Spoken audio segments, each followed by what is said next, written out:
What's going on, guys? This is Remy, Editor-in-Chief of Level 1 News, and I'm here to bring you another Level 1 review, and this one's actually really exciting for me. It's one that I've actually been holding off for a little bit of time because I wanted to kind of get it right. It's also, I'm very passionate about it. It is the Epson 5050ub. Now, this is Epson's new big boy projector that is pretty much an upgrade to previous edition, like years of their previous line of things, which is their 5040 UB projector. That one came out in 2016. That had all the greatest bells and whistles. Those were the first few lines of their 4K eShift that made a really big deal. 4K eShift technology is Epson's workaround to using 1080p chips and 1080p projectors, aligning them with 3 different LCD chips working together to sort of give you a precision quality image. Now, how this is important is that it obviously brings cost down when it comes to not using a full 4K chip, but then it also lets them do different things with 1080p images and sort of upscaling that as good as it could be. So this improves upon that with a bunch of different features than the 5040 UB of previous years, and I'm going to get into that right now. So some of the biggest things are, how do they improve upon the stuff that they had before with what they're going with now, which this is obviously 3 years later. So in 2019, there are a couple things that sort of changed. One thing was the HDR. The HDR was good on the 5040. It's actually better than some units that you will see today, but how this improved upon it is that it actually has a 10-bit processor going on with the HDR, which gives you better accuracy across the board when it comes to high dynamic range using the Rec 709 in the actual unit. The big thing being that you actually have more customization options in the 5050ub projector. It lets you sort of play with different things, whether you want really high brightness levels on your high dynamic range or you want color that pops. It's all really interesting, but it gives you a really custom experience, or however you're using certain projector screens that are obviously of different colors and wavelengths and stuff. We actually use an Elite screen. It's one of their gray line 1:1 scale, so that actually absorbs color very well in actual light. So we don't have to do as much of work, but obviously you need to do a little bit of calibration to get that as perfectly as possible. Another little difference can be the fact that this unit has 2,600 lumens and the previous 5040 UB had 2,500 lumens. Now the 100 lumens you wouldn't think is a big difference, but depending on where you have it set up. So obviously if you're trying to put it in the living room, then it actually gives you a little bit more of a light in the room than the previous model. It gives you a little bit more options where you want to put it than a dedicated basement or a dedicated like screen area to actually view it, or a home theater that you're trying to set up. You can actually set it up just slightly in different areas. Even with the 100, it actually works out better in terms of the 100 goes towards the light, the 100 goes towards the color. It's all working together to actually make it as bright of an image as possible. Another big feature is the fact that it has a 12-bit digital processor. Now what that means is that it's actually going to be able to produce better color and better brightness across the board and better blacks. And obviously if the 5050ub, as I didn't really explain before, the UB being ultra blacks, and that's Epson's patent kind of thing when it comes to these projectors, as they give you really deep blacks and detailed blacks when it comes to that. Now 5040 UB was really good at doing that, but the 5050 takes a step up with the 12-bit digital processor. It actually gives you less banding when it comes to different separations of color, smoother transitioning when it comes to different screens, different colors, keeping the color accuracy across frame by frame. It is really good. And it is actually going to get me to my next point, which is one of the bigger things that it has changed over the previous years, which is the HDMI. Now the HDMI has been upgraded to 2.0, and yes, finally Epson, after a bunch of iterations of their previous models, which even in between at some point their Epson 4000 unit, which is a great slightly more budget unit of the 4K eShift with even a little bit more improvements than something like the 5040 UB, it was lacking in the HDMI 2.0 field. Now this one has it. What that lets you do is, obviously the 2.0 has its own sets of features, one being that it's full 18 gigabytes of processing, and that lets you do not only 4K, but it lets you do 4K and 60 frames a second.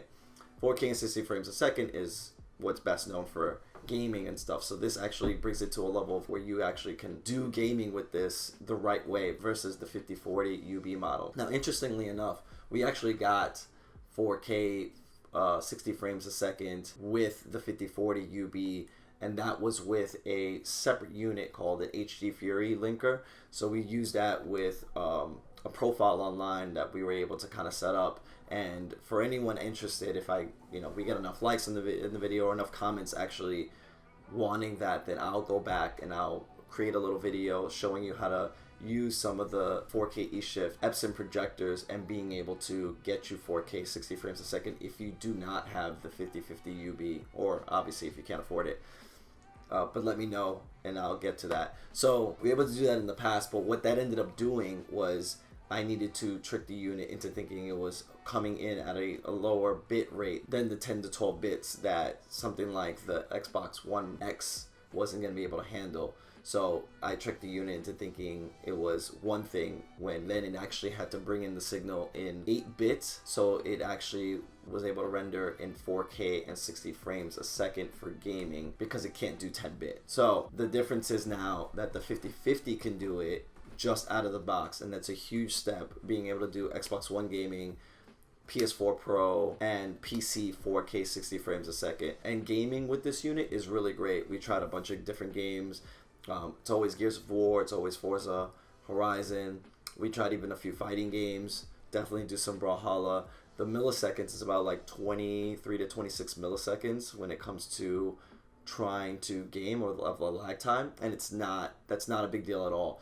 That is on the range of like casual gaming is fine, and you can get a little bit more competitive on that. I wouldn't dedicate it to competitive gaming, but it is actually really good to just be able to do rank matches and not feel terrible about yourself. So gaming works really, really well. It keeps it going, because even back in the 5040, I mean, sometimes the Xbox One S didn't even do 4K at 24 frames a second. It would kick back everything into 1080p. So some of that was a bunch of different things that we liked about the actual unit. What we're getting with when you're using it for 1080p content or even 4K content, it actually, the 1080p will up convert and will give you a 4K enhancement, which blends in the video signal in a couple of different variations, where then it kind of blends it together and sharpens the image, and that's sort of what you're getting with 4K eShift.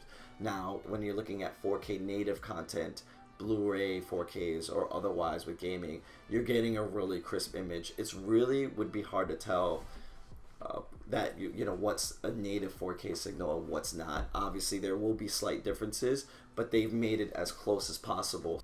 Obviously, with all their color patterns, 3LCD like color display and color wheel going on, that you get really, really bright colors, you get really accurate colors, and then you get this really great picture quality when it comes to this projector over their previous models and over other competitors' models. So the only thing that's actually really different about this thing is the price, obviously. The biggest difference being that the 5040ub, it comes in anywhere about $1,700 to $1,999, and this one is about $1,000 more than that. It comes in anywhere between $2,800 to $2,999. Now that's a big difference, $1,000, and you're gonna really question, is this worth $1,000 more for anything that's going on here? I'd say the answer is absolutely. If you were trying to make a dedicated setup where it comes to watching 4K content, 4K Blu-ray, video streaming, and 4K gaming, then this is gonna do all of that. We had to actually do so much navigation when it came to the 5040, doing half of that, with little things in between, like I said, the linker, that it was a bit of a headache and a stress involved doing that, and this just does it right out of the box natively. Not to mention that the 12-bit coming into it, you're getting a better image, you're getting better color quality, you're getting less banding, less blocks, less pixelation for a bigger image, as we have 120 inches on the wall that we display when we're actually watching things. And in between this, we're sort of giving you different images and different videos, so you can kind of get a view of how this actually looks and it's obviously not going to compare to real life, but it is as, you know, as good as you can kind of see it. Also, interestingly enough, I'm probably putting up, you know, my little setup, and while it's not the cleanest setup, it does get the job done because they are both ceiling mounted. Now, one thing that I like to say is having it ceiling mounted the way I have it, a really good thing that they have in these projectors, and this is on the line of projectors, is that they have the buttons on the actual projectors on the side. Now, don't know who was the engineering on that, but kudos to them. I'm able to, you know, put that on a surface upside down on it, so then the buttons are not laying on the actual surface, and I'm able to like press the buttons on the side, and that's really good for using the unit in the way that I use it. And also, interestingly enough, if you see that I have two projectors going, which are nearly the same, one being the 5040ub and the new one, 5050ub, which I've done some head-to-head stuff with, but there's a lot of head-to-head stuff. It's more, there's a different setup going on there, which I will actually get to in another video, having to do a little bit more of native 3D and like all the capabilities that you're able to do it if you're a really big fan of 3D. And I mean, if you were looking at something of doing something like the Dolby Theater or even IMAX 3D, I have a video for you. It'll be coming real soon, but definitely give me some comments and let me know if you want that next video shot, because that's going to take a little bit of work. You wouldn't really realize it if you just had the 5040 up, because it actually is such a great unit on its own, but the 5050 does such a better job of giving you deeper blacks, brighter colors, being able to fill the space up with detail that you didn't notice before. It actually comes in so much stronger because the processor is doing so much more work. A little quick note, and you know, anybody could correct me if I'm wrong, I did actually ask a Epson rep, you know, it has 12-bit processor in it, and one of the bigger things was, you know, are they able to get something like Dolby Vision going on the unit? Now, to my knowledge, there is no projector that does Dolby Vision on an actual projector because of the frame by frame that it needs to do high dynamic range. Very different than doing it on the TV. But from what I've heard is that this actually has the capability of doing it. You know, I'm not sure if it would be able to do it in a firmware. It's obviously all about licensing, and Dolby, it costs money. But it's very interesting that they've been thinking of stuff like that, and you know, being able to service more things in the future, because obviously this unit, it has native 3D in it. While 3D as a thing in itself is kind of dying, or is pretty much dead, there is a niche for people that like 3D like myself. But I've taken it a step in a completely different direction in my entire setup, and I'll get to that in another video. I definitely need to do that. So overall, I would highly recommend getting the Epson 5050ub if it's in your wheelhouse to get it. Now, it's a big boy projector. It's weighing in at around like 22 to 25 pounds. Make sure that you have the space, make sure that you have the setup that you're able to either mount it on the wall, mount it on the ceiling, or be able to have it sit in a place where you can put it down and be able to view it. Well, it's a pretty quiet unit even at its highest brightness, so changing it from eco mode to high, there's not that big of a difference. As obviously there's fan noise, but there's some units that go insanely high, and this is actually much quieter than those units.